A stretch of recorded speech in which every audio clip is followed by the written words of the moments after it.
എൻ്റെ കയ്യിൽ ലക്ഷങ്ങൾ വില വരുന്ന ഷൂസൊക്കെ ഉണ്ടെങ്കിലും അത് വെക്കാൻ ഒരു സ്റ്റാൻഡിലാന്ന് പിന്നെ ഞാൻ ആലോചിക്കുന്നത്. 2 വർഷത്തെ റിസർച്ചിന് ശേഷം ഞാൻ ആമസോണിൽ നിന്ന് ഒരു ഷൂ സ്റ്റാൻഡ് ഓർഡർ ചെയ്തു. ഗൈസ്, അപ്പോൾ നമ്മൾ 2 വർഷം കാത്തിരുന്ന നമ്മുടെ ഷൂ സ്റ്റാൻഡോട് കിട്ടിയിട്ടുണ്ട്. സോ അൺബോക്സ് ചെയ്യാം. ഗൈസ്, അപ്പോൾ നമ്മൾ തുറന്നു കഴിഞ്ഞാൽ ഇതുപോലെയാണ് വരുന്നത്. സോ ഇതൊന്ന് അസംബിൾ ചെയ്യണം. അപ്പോൾ നമ്മൾ ഇതിൻ്റെ ഉള്ളിൽ പുറത്തേക്ക് എടുക്കാൻ പോവാണ്. കുറച്ച് ടാസ്ക്കാണ്. ഈ കാണുന്നതാണ് നമ്മുടെ ഐറ്റം എന്ന് പറയുന്നത്. ഈ വീഡിയോ ചെറുതായിട്ട് ലൈക്ക് ചെയ്തോളൂ. അതുപോലെ എക്സ്പെൻസീവ് ഷൂസ് യൂസ് ചെയ്യുന്ന നിങ്ങളുടെ കൂട്ടരില്ലേ, അവർക്ക് ഈ വീഡിയോ അയച്ചു കൊടുത്തോളൂ. വലിച്ച് പറിച്ച് കളയാം.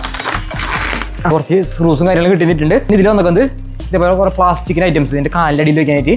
സോ അത് കിട്ടിയിട്ടുണ്ട്. ഗൈസ്, അപ്പോൾ നമുക്ക് ഇതുപോലത്തെ ഐറ്റം കിട്ടുന്നുണ്ട്. ഈ ഐറ്റത്തിൻ്റെ ഈ ഹോളുകളുണ്ടോ അതിനുള്ളിലാണ് നമ്മുടെ ഈ കാണുന്ന ഐറ്റംസ് ഒക്കെ വെച്ചുകൊണ്ടത്. ഫൈനലി നമ്മുടെ സ്റ്റാൻഡോട് റെഡി ആയിട്ടുണ്ട്. ഹെൽമെറ്റും കാര്യങ്ങളൊക്കെ അവിടെ വെച്ചിട്ടുണ്ട്. സോ നമ്മുടെ എക്സ്പെൻസീവ് ഷൂസ് ഒക്കെ നമുക്ക് ഇതിനുള്ളിൽ ഇതുപോലെ തന്നെ വയ്ക്കാൻ പറ്റുന്നതാണ്. ഈ കാണുന്ന ഷൂ സ്റ്റാൻഡിൽ ലിങ്ക് വേണമെങ്കിൽ പ്രൊട്ടൈൽ വയ്ക്കാൻ മതി.